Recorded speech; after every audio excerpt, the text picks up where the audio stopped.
Hello, hello, everybody. Welcome. Buenas noches. Thank you for being here. We got a full house. We got to celebrate this every single time because after what we have been through, all of these arts organizations that are involved tonight, it's been really tough. But to be in a space like this and share with you means the world. So continue to support these great musicians, these great dancers, these great artists, okay? Thank you for being here. So you are at Segundo Ruiz Belvis Cultural Center, the oldest, longest standing Latino cultural center in Chicago. We turned 50 years last year, so. We're incredibly honored to be a part of this project, and we're gonna have several people speaking about the specifics of the project, including, of course, the Jazz Institute. So we, of course, are extremely excited to be here, sharing a space with them, and definitely very thankful for the support of the Jazz Institute and DKs primarily for all the financial support, and of course San Lucas Church. It was amazing, those workshops at San Lucas. So. Carmen, can't say enough about you and what you do over there. It was just beautiful. I want to remind you that James Sanders and his group have their CD for sale, Evidencia, $20. And what's beautiful is that you get to ask them to sign it for you. So it's totally worth the $20. You're supporting the local artists. And you've been listening to that album right now. So if you like what you were listening to, you should get it, okay? Please support local artists. Interesting. Thank you. That was dramatic.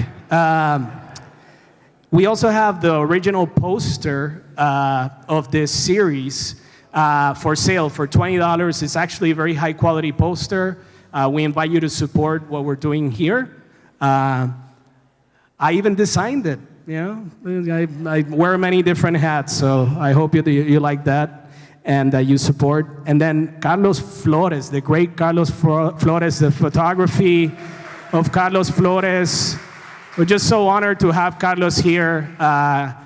Just somebody that we admire because he's been really preserving the history of our neighborhoods and of Puerto Ricans or Latinos in Chicago. And it's been a while, but we finally got him here. He's selling some of his posters. We encourage you to stop by the table here and have a conversation with him. You're not gonna be disappointed. He also has been involved with the Latin Jazz Festival that is coming back this summer again. And of course, the Jazz Institute is also involved with that, so we're very excited with that, okay?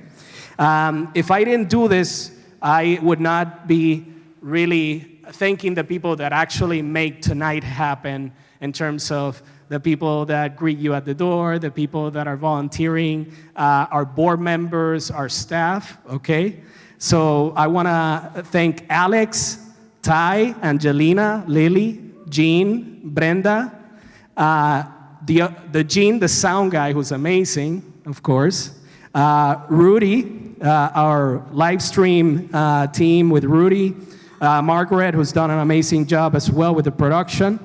Of course, we also got to thank, of course, Cerqua Rivera and all these they're amazing dancers. I want to remind you that we have a few events coming up with Segundo Ruiz Belvis.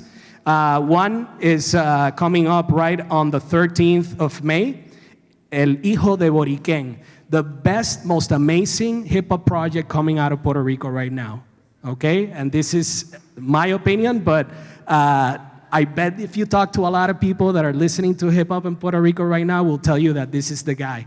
Socially conscious, incredible flow, and of course, he has this thing where he can improvise, in a salsa beat, he can improvise in a bomba beat, and a plena beat, so give him anything and he will make it amazing. So come to that show, it's free, okay? That's the 13th, right here, just like you didn't pay for anything today, you don't have to pay for that show either, okay? Thanks to our amazing supporters that make that happen, of course. I also want to invite you to Afro Riqueñas, our upcoming series, curated and produced and put together by my wonderful colleague, Brenda Torres Figueroa, who's done an amazing job. If you want to really be involved in some amazing conversations with some of the top scholars from Puerto Rico on Afrodescendencia, you should definitely join us. That's going to be the last week of May, starting on the 25th of May. These are free conversations. You can come here. You can join the conversation. You can register. Go to our website, srbcc.org, and hear more about that, learn more about that.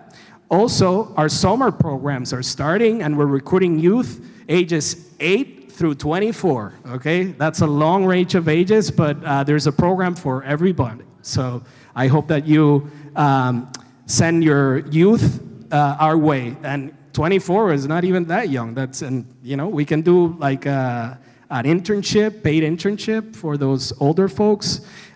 Starting at 16 years of age, they're actually getting paid here to be involved in the arts, which is amazing. So very excited. And some of the people that are volunteering tonight are some of those young people. So I appreciate very much that you're here supporting, okay? Thank you. Okay, so I want to bring to the stage, of course, the director of the Chicago Jazz Institute, Ellen. Please come here and tell us a little bit about how this project came about. We're very excited to have you here, and we're very honored by the amazing support. And you know what? There is one thing that I have to say, is that you and, of course, James and all the people involved have inspired us to support this project and keep it going for another year, okay? So more stories from the West Side coming. Yes. That's investment. That is awesome. I'm not going to talk a long time because this is what we're really here for. My name is Heather Ireland Robinson. I'm the executive director of the Jazz Institute of Chicago. And I just want to tell you a little bit about Dr. Timuel Black, for whom this honor, this award was named for. Dr. Black, for those that don't know, is a historian. Google him. He was a historian. He passed away last year at 102 years old. He was on our board, and when I tell you, he was at every meeting, even through the pandemic, on Zoom, he was there. And so just an amazing human being who worked with Harold Washington and got Obama elected. So just an amazing person. And one of the things that he would always say to us, he would talk about the importance of education and how inspiring jazz music was to him, to people during the war, to people during the first pandemic. Remember, there was one way long time ago as well. So before he passed away, we decided to name this award for him and got significant funding from the Department of Cultural Affairs. And I feel honored that he knew that this project was coming. He knew who was going to be a part of this project. So he is here with us. We stand on his shoulders, as well as so many ancestors that are in the room with us today. And we couldn't have thought, we honored 6 people with this award to work with the community. We can sit in our offices downtown all day and say, I think y'all should, we should, but we wanted people to connect with the community. So James, Wilfredo, Carmen, Carlos, thank you so much for all that you do. This is the least we could do to keep these voices alive and to keep the arts alive. Thank you to this gorgeous cultural center, and thanks to all of you. And the fact that they're going to keep it going next year is monumental. So thank you all so very much. And I'm going to get out of the way. I don't know what I'm supposed to do with this microphone. I'm going to hand it to the sound lady, and let's have a good time tonight. Thank you all.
I don't know about you guys, but my feet are on fire, my hips are happening. Wow, woo!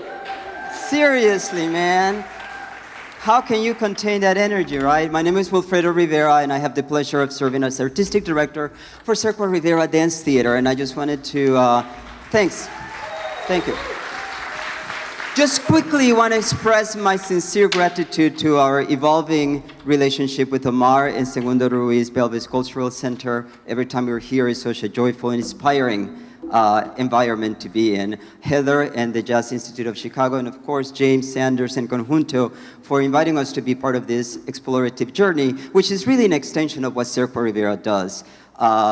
On unpacking and an exploration of culture, heritage, and identity. And what an amazing experience for me to dive into the Latinx experience with the collaborators for this particular project. So it's really exciting for us. Next week, we're gonna be in the South Side doing a completely different program as well, so you gotta check it out.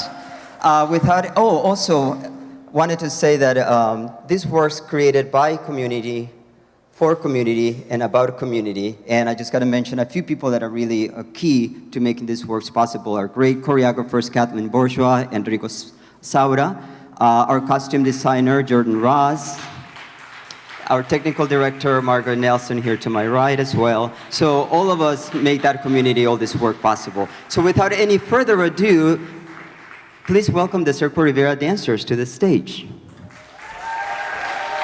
Tonight we have Brennan, we have Anouk, we have Delphine, Michael, Sophie, Kelsey, and Michelle.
Catlin Lejoie, can we have you come up? Our choreographer for that beautiful work. Well, he's here somewhere.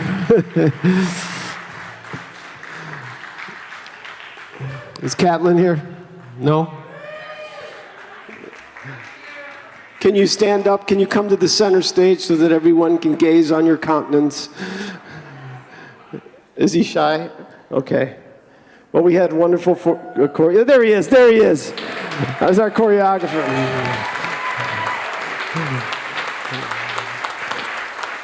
Thank you for creating that wonderful work for us.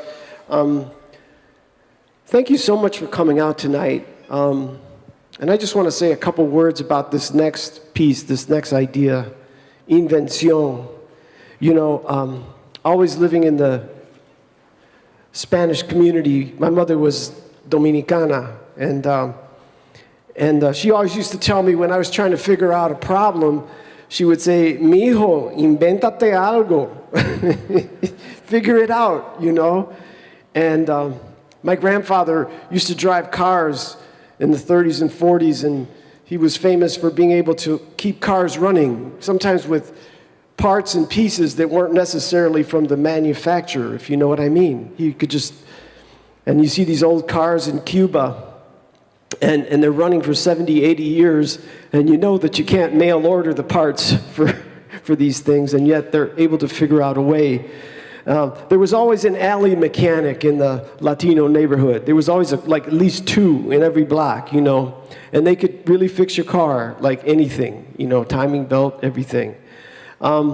And so this piece is about the inventiveness, but it's also about a Bach two-part invention, because we always used to play those when we were kids. And Bach was the greatest improviser of all time. A lot of people don't realize that actually that was what he was known for the most during his lifetime, was his ability to improvise. And a counterpuntal improvisation is what they called it, where you would take one voice and then you would play and create another voice or a fugue or a canon around that first idea. And the other thing about this piece is that my wife and I right now, we're playing the opera Carmen, which is famous for the habanera, but this piece incorporates the habanera, and the habanera is from Cuba. And it was in the late 1800s. This was it. And the habanera went all the way around the world and was the foundation for tango and everything else. And many, many classical composers, including Bizet, used this. It was based on the contradanza. So we've got elements of the habanera, and we've got some chicken wire, and we've got some jazz changes, and we got this piece called Invención. I hope you enjoy it.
Test.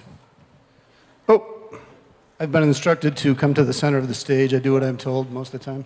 Well, I want to introduce this great man here, my friend and colleague, Kevin O'Connell, who is the co-composer.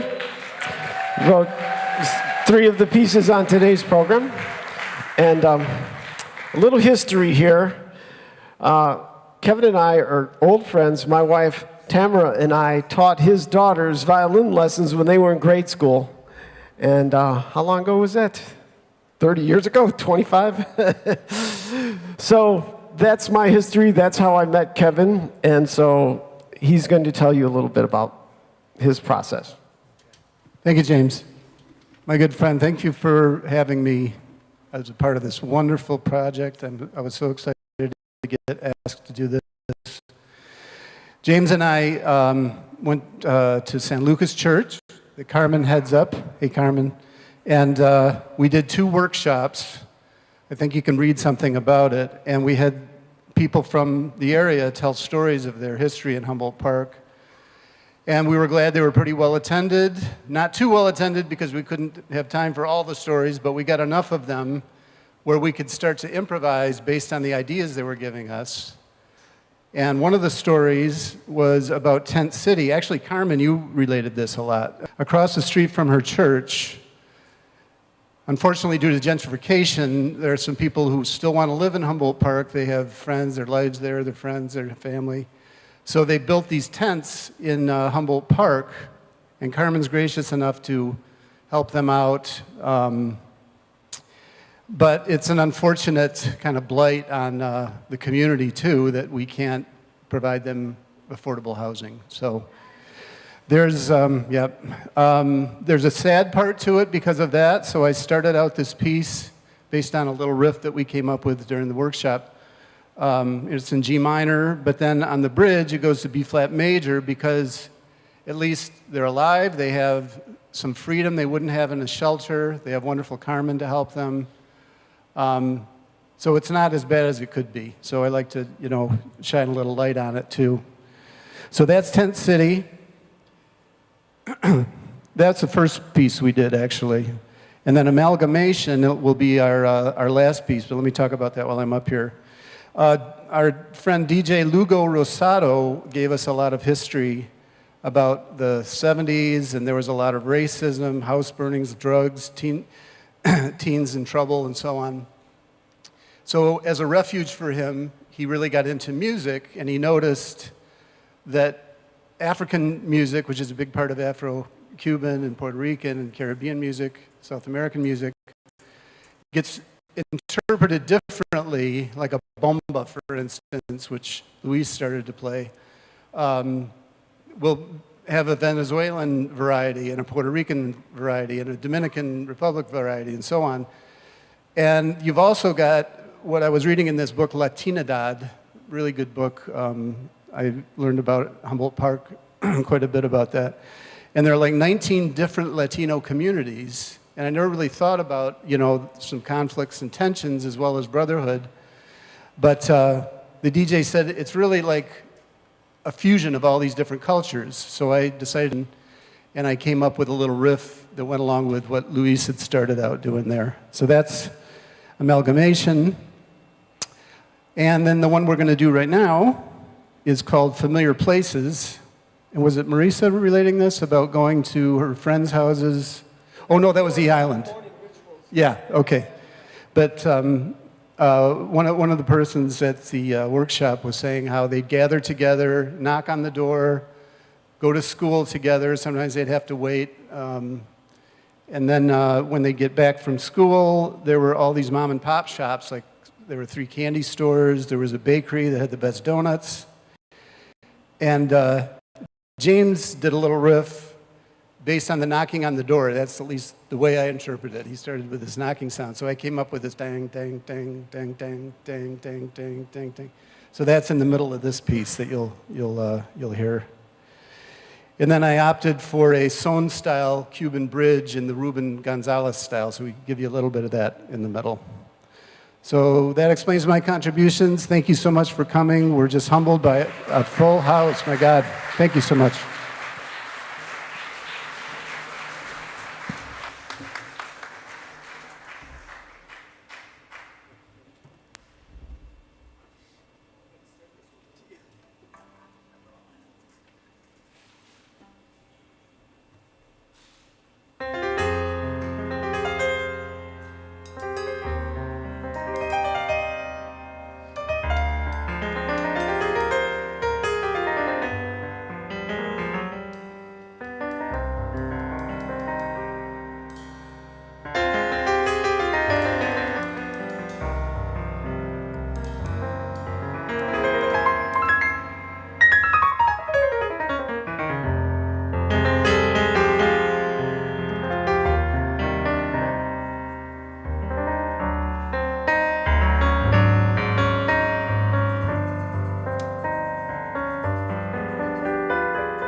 Thank you.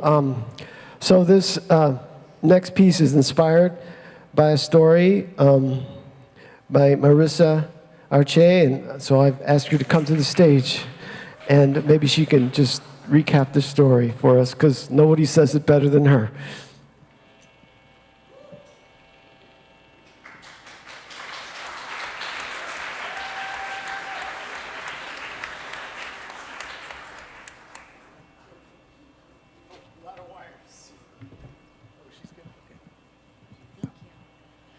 Hello, everyone. Thank you, James. Thank you for having me. My name is Marisa Diaz Arce. My story is about Turtle Island. As a little girl, I would use the park as refuge from things that were happening at home that otherwise I didn't want myself or my younger sister to bear witness to. And so when there were things going on at home, I would grab my little sister's hand and we would go off into the park.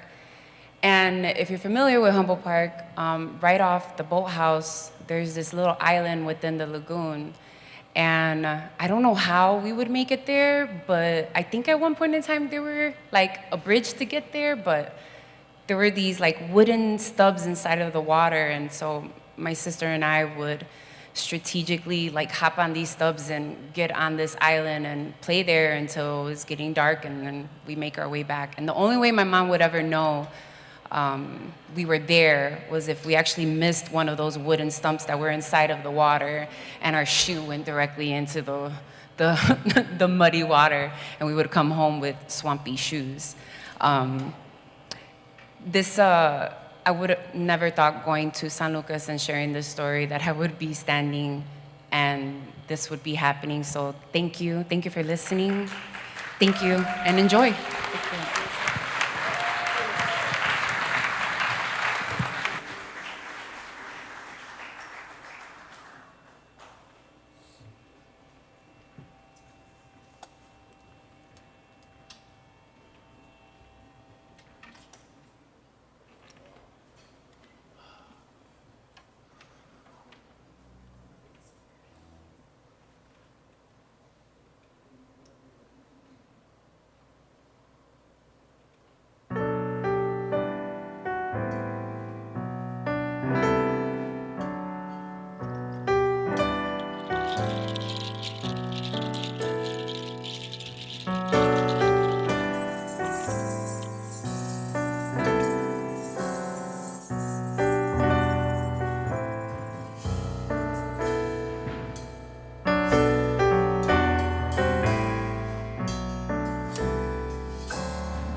Cerqua Rivera dancers.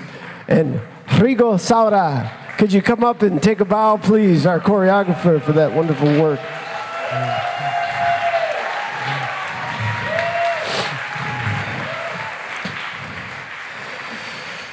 Well, I hope you guys have had a great time tonight and you've enjoyed this presentation.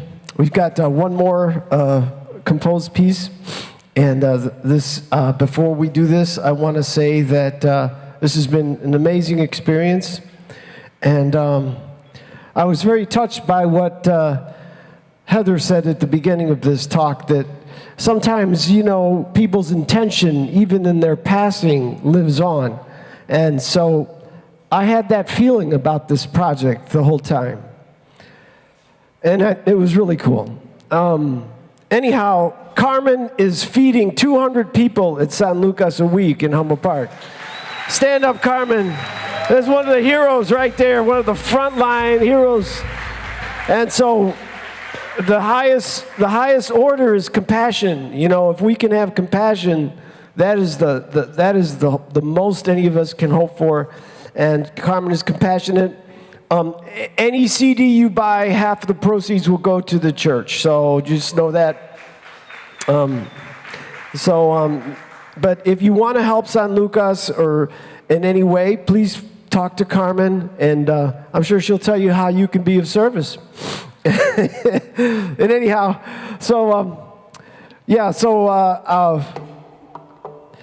we're going to just jam on this here, and I think that's it. I want to thank Don Masica, though. Don, stand up, Don Masica. He's right here. He's my partner in crime. We sat up and talked about this and decided how to make this happen, and he helped me put it all into words. And I know I'm forgetting somebody, but forgive me. In any case, I'm just going to go ahead and put this down and play the violin. Play that.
Let's give it up tonight for Freddy Quinteros on the bass. Freddy Quinteros. On the conga, Jean-Christophe Lara.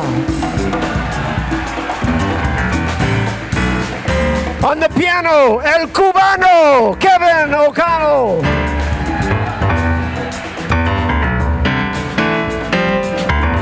On the drums, Luis Prieto Rosario. On the saxophone, living legend, Steve Eisen.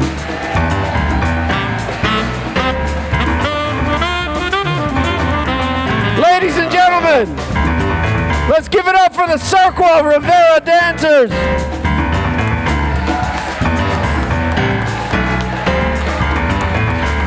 Sophie Allen, Michael Ertrup, Kelsey Burns, Delphi Chang, Anuko Tsia, Brennan Renteria, Michelle Skiba, Wilfredo Rivera, Artistic Director, choreographers, Rico Saura, and Caitlin Bourgeois.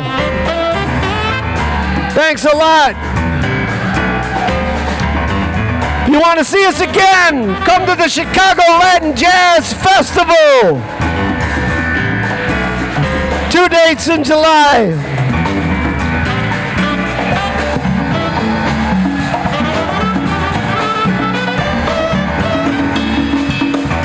Your stories are important to us. Here, thank you for coming to Stories from the West Side. We're going to keep it real.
Sorry, Michelle.